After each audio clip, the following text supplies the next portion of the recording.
మనలో ఎంతమంది అప్పు చేసేవారిగా ఉంటున్నాము?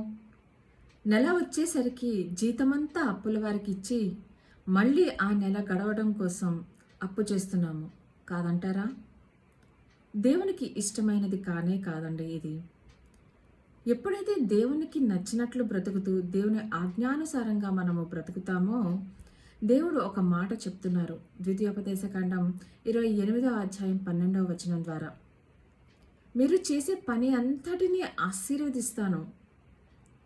ఆకాశమనే ధననిధిని నేను తెరుస్తాను. అప్పుడు మీరు అనేకులకు అప్పిచ్చేవారుగా ఉంటారు కానీ అప్పు చేయరు అని దేవుడు తెలియజేస్తున్నారు. డియర్ ఫ్రెండ్స్, దేవుడు మనల్ని అప్పిచ్చేవారిగా ఉంచాలనే చూస్తున్నారు.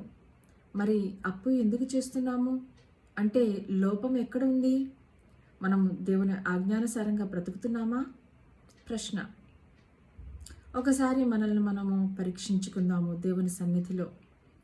దేవా, నీ వాక్యానుసారంగా, నీ ఆజ్ఞానుసారంగా నేను బ్రతుకున్నట్లుగా సహాయం చేయండి. తద్వారా మీరు నాకు ఇచ్చిన ఈ యొక్క ప్రమాణము, ఈ యొక్క ప్రామిస్ ఖచ్చితంగా నా జీవితంలో, మా జీవితంలో, మా కుటుంబ జీవితంలో నెరవేరునుగాక.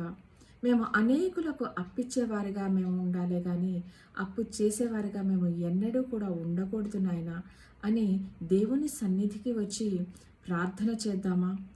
ఆయన వాక్యానుసారంగా, ఆయన ఆజ్ఞానుసారంగా మనం బ్రతుకుతామా? అంతేకాదు, మనము దేవుడు మనకి ఇవ్వాలనుకున్న అన్ని ఆశీర్వాదాలు మనము తెలుసుకుంటున్నాము కానీ ఆజ్ఞలు కూడా తెలుసుకోవాలి కదా.